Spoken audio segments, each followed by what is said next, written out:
Hello and welcome back. स्वागत है आपका एक और नए वीडियो में। दोस्तों, आज की वीडियो में करने वाले हैं इम्प्लीबिलिटी स्किल का मोस्ट इम्पॉर्टेंट क्वेश्चन। ठीक है, तो चलिए हम शुरू करते हैं। ये पता है आपको कि कहाँ से पेपर के बीच में से उठाते हैं। ठीक है, जैसे देखिए ये क्या था, आपका थ्योरी क्वेश्चन था, तो इसका जो आंसर हो जाएगा आपका हो जाएगा इन्फिनिटिव, है ना, अनंत हो जाएगा। ठीक है, तो अब इसके बाद हम जो करेंगे वो करेंगे क्या, पता है ना क्या करने वाले हैं। तो चलिए शुरू करें। क्वेश्चन जो भी हम प्रैक्टिस में करवाए थे वही हूबहू क्वेश्चन मतलब मैथ का यहाँ पे आपको मिलेगा, है ना। मतलब इन लोग के कोई भी नया क्वेश्चन नहीं मिलता है, जो वहाँ पे है वही यहाँ पे छाप दिया है। अब बोला कि इसको दशमलव में तो भिन्न में बदलना है, तो कौन नहीं जानता है कि दशमलव में बदलने क्या करना पड़ेगा, हमको क्या करना पड़ेगा, गुणना कर देना है। और क्या 100 से भैया, है ना, क्या करना पड़ेगा, गुणना। ठीक है, यानी कि आपका 45.6% हो जाएगा। ठीक है, ठीक। इसका सोल्यूशन तो पूरा पूरा करवा चुके हैं कि फिर कराना पड़ेगा, ऐसे कैसे होगा, सब करवा चुके हैं। तो फिर इसको हटाएंगे तो यहाँ पे 0 बैठ जाएगा, यहाँ पे 1100 से गुना करेंगे, यहाँ पे कट जाएगा, फिर 10 से ऊपर चला जाएगा, तो यहाँ पे 45.6% हो जाएगा। ठीक है, चलिए अब पूछ लिया कि इसका बारे क्या होगा। वाह, इतना भारी क्वेश्चन, मतलब इन लोग के क्वेश्चन नहीं मिलता है क्या। देखिए अब एक के करेंगे, यहाँ पे बार क्या हो जाएगा, एक पर यहाँ पे आगे बढ़ जाएगा 3 0, है ना, यानी कि आपका हो जाएगा 0.0001। कहाँ पे है आपका ऑप्शन नंबर सेकंड, बिल्कुल करेक्ट हो जाएगा। ठीक, कह रहा है कि इनमें से किस धातु में प्रमुख सामग्री के रूप में लोहा यूज होता है। पीतल में कैसा होगा, नहीं, ब्रोंज मेटल, जिंक।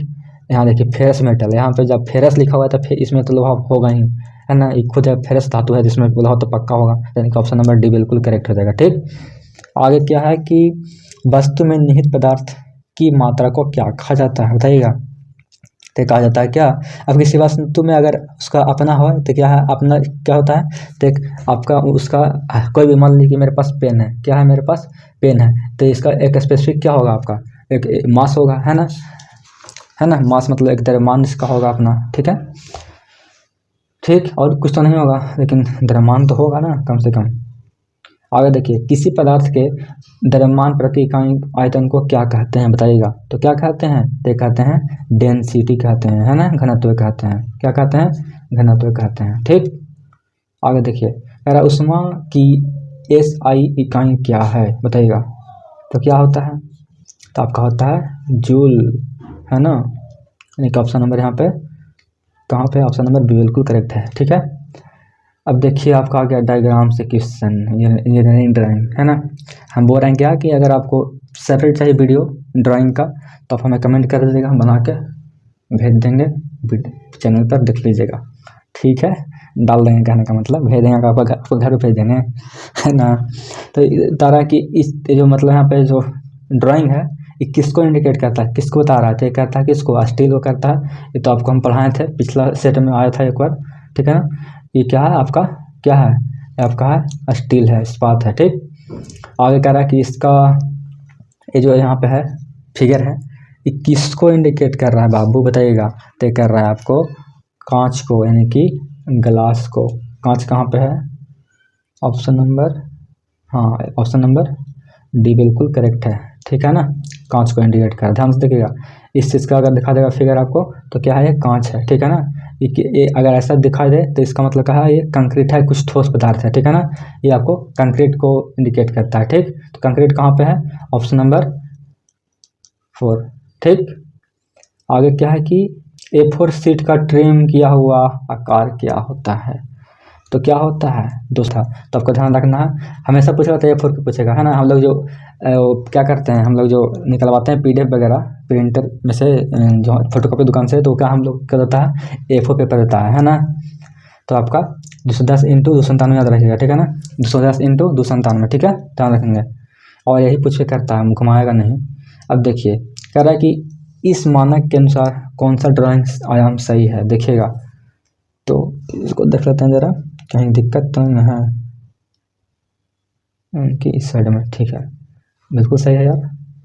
आगे देखते हैं, इसमें गलत है, उल्टा पलटा है, इसमें तो और गलत है ना, एक उल्टा दे दिया है आपका, इसमें ऊपर नीचे दे दिया है ना, यानी कि इसका ऑप्शन नंबर फर्स्ट बिल्कुल सही है। ठीक है ना, बिल्कुल फर्स्ट बिल्कुल सही है। क्यों, क्योंकि जब नीचे का दिखाना है तो आपको तीर के ऊपर रखना है, और दिखाना है साइड का तो तीर के बाहर रखना है। ठीक है, यानी कि आपका यहाँ पे ऑप्शन नंबर ए बिल्कुल करेक्ट हो जाएगा। ठीक, बहुत बढ़िया क्वेश्चन था और बढ़िया, बहुत बढ़िया था, ठीक है ना। और क्या कह सकते हैं, कह रहा है कि इस चित्र में दिखाया गया प्रिज्म का नाम क्या है। देखिए ऊपर में क्या है, स्क्वायर साइज है, नीचे भी क्या है, स्क्वायर साइज, तो आपका स्क्वायर प्रिज्म हो जाएगा, ठीक है ना। और अगर रेक्टेंगल में रहेगा तो रेक्टेंगल हो जाएगा, लेकिन यहाँ पे आप क्या है, स्क्वायर प्रिज्म है, ठीक है ना। ऑप्शन नंबर 82 है ना। अब देखिए यहाँ पे आ गया इम्प्लीमेबिलिटी स्किल से क्वेश्चन आ गया, ठीक है ना। तो अभी तक अगर लाइक नहीं किए, सब्सक्राइब नहीं किया तो कर दीजिएगा, ठीक है ना। तो हम चलते हैं इम्प्लीमेबिलिटी स्किल की ओर, ठीक है। अभी टोटल 50 क्वेश्चन कर चुके हैं थ्योरी से, अब 25 और बचा हुआ है, ठीक। चलिए हम शुरू करते हैं। तो हमारा इम्प्लीमेबिलिटी स्किल से पहला क्वेश्चन क्या है, fill in the blanks with correct future tense of verb, we blanks to the zoo after breakfast. मतलब कि हम लोग यहाँ पे जाने की बात हो रहा है कि हम लोग जाएंगे जू कब कब, तो लंच करने, ब्रेकफास्ट खाने के बाद, तो हम बाद में जाएगा ना, यानी कि जाएगा फ्यूचर में जाएगा, तो आप यहाँ पे क्या यूज कर लेंगे, हम विल यूज कर लेंगे, ठीक है। तो विल कहाँ पे आपको दिया है, ये यहाँ पे दिया है, ऑप्शन नंबर 4 बिल्कुल करेक्ट है, ठीक है ना। आपका ऑप्शन नंबर 4 बिल्कुल करेक्ट है। यहाँ पे सेंस क्या बन रहा है यहाँ पे कि जू आफ्टर ब्रेकफास्ट, मतलब कि जब वो ब्रेकफास्ट करेगा तब न जाएगा जू में, तो वही बात है ना। तो विल का यूज कर लेंगे हम यहाँ पे, ठीक है। विल किसको दिखाता है, तो भविष्य में जाने को, ठीक है ना। अब आगे देखिए, fill in the blanks with correct word, they blanks good friends. अब दे, तो दे के बाद क्या हो जाएगा, आपका आर लग जाएगा यहाँ पे। दे मतलब वे लोग के साथ क्या लगता है, आर लगता है। ही सीट रहेगा तो क्या लगेगा, इज लगेगा, पता है ना, आई के साथ एम लगेगा। सब बच्चा वाला क्वेश्चन है। आगे क्या है कि fill in the blanks with present progressive tense of the verb, और द क्या है क्वेश्चन क्या दिया यहाँ से, the train blanks through the tunnel. अब ट्रेन जा रहा है, टनल से जा रहा है, ठीक है ना। थ्रू मतलब यहाँ पे टनल से पास हो रहा है, इसका मतलब कि काम हो रहा है, तो यहाँ पे कहा जाएगा आपका ऑप्शन नंबर 2 बिल्कुल करेक्ट है, इज पासिंग, है ना। हाँ चलिए, यहाँ पे काम हो रहा है, यानी कि टनल से पार हो रहा था, आपका हम इज पासिंग यूज कर लेंगे, ठीक। आगे क्या है कि यहाँ पे fill in the blanks with proper interrogative adjective, ठीक है ना। ब्लैंक्स आर यू गोइंग, तो देखिए अब जाने के बाद हो रहा है, तो हम क्या बोलते हैं, हु आर यू गोइंग, ऐसे कौन पूछता है, वेयर आर यू गोइंग कोई पूछता है कि वेयर आर यू गोइंग, तो वेयर यहाँ पर हो जाएगा, ठीक है ना। विच मतलब होता है कौन, यहाँ पे चूज करने के बाद तो नहीं हो रहा है, यहाँ पे कहीं चुन तो नहीं रहे हैं, किसी को चुनना होगा तभी चीज करते हैं, ठीक है ना। व्हाट आर गोइंग होता है, व्हाट इज गोइंग ऑन कहने का मतलब क्या चल रहा है, लेकिन आपका यहाँ पे ऑप्शन नंबर बिल्कुल बी बिल्कुल सही है, वेयर आर यू गोइंग, कहाँ जा रहे हैं आप, ठीक है ना, आप कहाँ जा रहे हैं, ठीक है, आप कहाँ जा रहे हैं, चाहे तुम कहाँ जा रहे हो, है ना। I made this cake blanks, my self, या फिर योर सेल्फ, या फिर क्या है आपका हिमसेल्फ, या फिर it self. Made this cake मतलब कि मैंने एक केक बनाया है, तो क्या करेंगे हम, अब केक बनाए तो इसका मतलब कि हम खुद बनाए हैं, तो यानी कि यहाँ पर हो जाएगा माई सेल्फ, और एक आएगा सी वाला आएगा, है ना, अभी आगे आएगा सी वाला, उसी को हम याद कर रहे थे, है ना, पढ़ने के पहले थोड़ा सा पढ़े थे, तो यही बात है, ठीक। एक मिनट, फोन आ रहा है ना। तो क्वेश्चन में क्या है कि आई मेड दिस केक, है ना, मैंने यह केक बनाया, तो माई सेल्फ मैंने खुद, या फिर योर सेल्फ तुम्हारे से हेल्प लेके, या फिर यहाँ पे हिम सेल्फ, या फिर इट सेल्फ। तो हिम सेल्फ कब लगता है, जब ही आता है आगे तब, ठीक है ना। तो यानी कि आपका यहाँ पे माई सेल्फ हो जाएगा, ठीक है ना। I made this cake my self मतलब कि मैंने एक केक खुद बनाया है, ठीक है। अब आगे चलते हैं, बहुत सिंपल क्वेश्चन है। देखिए यहाँ पे सी वाला आ गया है कि सी मेड दिस केक, वह क्या की है, केक बनाई है, तो इट सेल्फ, माई सेल्फ, या फिर हर सेल्फ, या फिर हिम सेल्फ। तो देखिए सी आएगा तो आपका यहाँ पे आगे भर देना है हर, वही आ जाएगा अगर ही, तो भर देना है हिज, ठीक है ना, मतलब कि हिमसेल्फ बन जाता है, ठीक है ना। सी के लिए हर सेल्फ और ही के लिए हर सेल्फ। तो यहाँ पे केक बनाई है कोई लड़की, है ना, सी made this cake her self लिख देंगे, ठीक है ना। और समझ में क्या बोल देंगे, हर सेल्फ, लड़की के लिए क्या हो जाएगा यहाँ पे हर सेल्फ, वही रहता है यहाँ पे ही रहता है, ही रहता है, क्या करते हैं हम हिमसेल्फ भर देते हैं, ठीक है। इतना तो आप समझ में आ गया होगा आपको। सी हैज हर्ट, है ना, blanks my self, her self, या फिर हिम सेल्फ। तो उसको चोट लगा है, तो इसका मतलब कि वो हर खुद ही लगाई होगी, यानी कि हर सेल्फ हो जाएगा, ठीक है ना। सी हैज हर्ट हर सेल्फ, उसने खुद को चोट पहुंचाई है, ठीक है। चलिए आगे क्या है कि यहाँ पे कोई छोटी सी बच्ची है, द लिटिल गर्ल्स, है ना, यहाँ पे क्या है, हैपन कौन लगा यहाँ पे, the little girls blanks eyes revealed her mischief, मतलब उसका जो आँख है कैसा चमक रहा था, मिसचिफ टाइप का चमक रहा दिख रहा है, ठीक है ना। तो यानी कि ट्विंकलिंग कर रहा होगा, कहने का मतलब कि एकदम बहुत दिखा जाएगा खूबसूरत टाइप का, तो आपका यहाँ पे हो जाएगा ट्विंकलिंग, ठीक है ना। और छोटी बच्ची का क्या होता है, आँख बहुत होता है खूबसूरत। तो ये पे हम बात हो रहा है कि बहुत बढ़िया दिख रहा है, ठीक है। आगे देखिए, my house is blanks the third floor. तो अब किसी का घर है तो क्या होगा, अब थर्ड फ्लोर पर है, यानी कहने का मतलब कि कहीं ऊपर में है तो ऑन लग जाएगा यहाँ पे, है ना। ऑप्शन नंबर थर्ड बिल्कुल हो जाएगा करेक्ट यहाँ पे, ठीक है। आगे चलते हैं, आगे क्या है कि आगे है कि blanks is the speaker at the function. कोई यहाँ पे स्पीकर है, वो फंक्शन में क्या कर रहा था, तो क्या कर रहा था, हम क्या पूछते हैं, हम पूछते हैं कि who is the speaker at the function, कौन था वो स्पीकर जो फंक्शन में था वहाँ पे। तो वहाँ पे क्या करते हैं, हम पूछने के लिए यूज कर रहे हैं, तो आपका हो जाएगा हु, है ना। Who is speaker at the function, वो मतलब कि फंक्शन वो स्पीकर कौन है, ठीक है, इस टाइप से। अब देखिए यहाँ पे लो लेवल लैंग्वेज इज कॉल्ड, क्या अगर लो लेवल का लैंग्वेज है तो उसको और क्या कहते हैं, तो हम कहते हैं क्या, बताइएगा। तो कहता है मैकेनिक लैंग्वेज, ठीक है ना, मशीन लैंग्वेज, ठीक है, सॉरी मैकेनिक नहीं मशीन लैंग्वेज, ठीक है ना। तो निम्न स्तर की भाषा क्या कहते हैं, मशीन भाषा भी कहते हैं, ठीक है ना। क्या कहते हैं, फिर से देखिए एक बार, low level language is called क्या, मशीन लैंग्वेज, ठीक है, ठीक है। मतलब इस बार जो PDF जो डाला है ना, इतना स्मॉल वर्ड में डाला है ना यार, देखने में दिक्कत हो रहा है आँख से। आगे देखिए, उच्चारण ब्लैंक्स को संदर्भित करता है, बताइएगा। तो ये कहता है आपको प्रोडक्शन ऑफ साउंड, है ना, यानी कि आपका यहाँ पे बिल्कुल एज सही है, ठीक है ना। प्रोनाउंसिएशन रिफर्स टू किसको, तो किसको रेफर करता था, आपका प्रोडक्शन ऑफ साउंड को। कहता ना कि प्रोनाउंसिएशन सही से ज़रा करो, तो यानी कि साउंड को तो रेफर कर रहा है ना। देखिए यहाँ पे कुछ अरेंज करना है, यहाँ तो हम मतलब कि एग्जाम में थे, कम्पिटिटिव में थे, इस टाइप का नहीं पूछा था, एकदम हल्का हल्का पूछा यहाँ पे, लगता है जैसे कि 4-5 का क्वेश्चन वाला है। टीचर है, फिर स्कूल है, वर्क CAH, तो इससे आपको बनाना है एक मतलब कि सार्थक शब्द बनाना है, जैसे कुछ सेंटेंस निकले, मतलब निकले, ठीक है ना। तो हम बनाते हैं, तो क्या बन जाएगा आपका लास्ट में, टीचर, ये नहीं बनेगा आपका यहाँ पे, बिल्कुल सी वाला बिल्कुल करेक्ट है कि सी टीचर, है ना। सी टीचर वर्क आ जाए स्कूल, मतलब काम करती है वो, है ना, एक टीचर तौर पर स्कूल में, ठीक है, यानी कि आपको ऑप्शन नंबर यहाँ पे बिल्कुल सही है, ठीक है, ध्यान रखेंगे। आगे क्या है कि आवाज़ की पिच का उठाना और गिरना, कहने का मतलब क्या हुआ। अब यहाँ पे वॉइस से क्या हो रहा है, रेज हो रहा है, फॉल हो रहा है, कोई धीरे से बोल रहा है, फिर जोर से बोल रहा है, फिर धीरे से बोल रहा है, जोर से बोल रहा है, यानी कि इंटोनेशन कराता है, ठीक है ना, यानी कि आवाज़ का उतार चढ़ाव कराता है, ठीक है ना। ऑप्शन नंबर बी बिल्कुल करेक्ट हो जाएगा, ठीक है। ऑप्शन नंबर बी या फिर 2 कहिए, जो कहिए। वह शब्द जो अचानक और मजबूत भावना व्यक्त करता है उसे क्या कहा जाता है, बताइएगा। तो या कौन सा कहता है वो, क्या कहता है, इंटरजेक्शन। उसका साइन क्या होता है आपका, इस टाइप का होता है, ठीक है ना, एक्सक्लेमेटरी टाइप का होता है, ठीक है। ध्यान रखेंगे कि the word that express a sudden and strong feeling is called what, interjection, ठीक है। बहुत सिंपल क्वेश्चन दिया है इसमें। आगे देखिए, जब किसी आप मिलते हैं शिक्षक से या फिर कोई बड़े आदमी से, तो आप कैसे बोलते हैं, गुड मॉर्निंग बोलते हैं, या फिर हेलो, या फिर हाय, या फिर हे बोलते हैं, क्या बोलते हैं, ये तीनों हम बोलते हैं अपने दोस्त यार के साथ, ठीक है ना। किसी से बोलते हैं, फ्रेंड के साथ बोलते हैं, पर यहाँ पे गुड मॉर्निंग बोलते हैं किसी बड़े के साथ, गुड मॉर्निंग, है ना, गुड मॉर्निंग, ठीक है। और इसे दोस्त के लिए यूज करते हैं।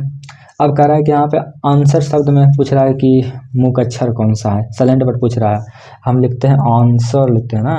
तो यहाँ पे डब्लू कहाँ पे आ रहा है, डब्लू तो ही ना रहा है यहाँ पे, तो डब्लू यहाँ पे, डब्लू का यहाँ पे कोई बातें नहीं हो रहा है, यानी कि आपका यहाँ पे 4 बिल्कुल सही है, ठीक, ठीक है। कह रहा है कि चर्च नहीं, चर्चा के शिष्टाचारों में से कौन सा डूएस का प्रयोग होता है, यहाँ पे देखिए, यहाँ पे इंग्लिश में ठीक लिखा हुआ है बढ़िया से, who which one is a do, और फिर यहाँ पे क्या है, हैपन कम करके एस लिखा हुआ है, ऑफ डिस्कशन इक्विटीज। तो यहाँ पे देखिए, लूज योर टेम्पर के यूज करते हैं यहाँ पे तो जोड़ना का यूज कर रहे हैं यहाँ पे एस लगा के, या फिर लिसन टू अदर्स, या फिर टॉक अबाउट इरेलेवेंट डिटेल्स, या फिर अभद्र या शिष्ट भाषा का उपयोग करना।